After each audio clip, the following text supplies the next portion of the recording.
ત્યારબાદ અહીંયા આ એક સ્ક્રૂ, અહીંયા આ 2 સ્ક્રૂ અને અહીંયા આ 3 સ્ક્રૂ. આ 3 સ્ક્રૂ ખોલશો એટલે ઉપરનું આ પૂરું ઢક્કણ બહાર આવી જશે. તે પણ આપણે ખોલીને બતાવીશું.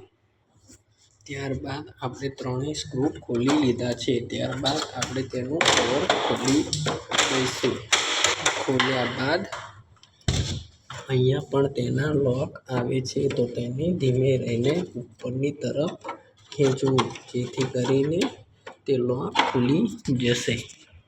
અહીંયા 3 લોક આવે છે, લોક પણ આપણે ખોલવાના રહેશે.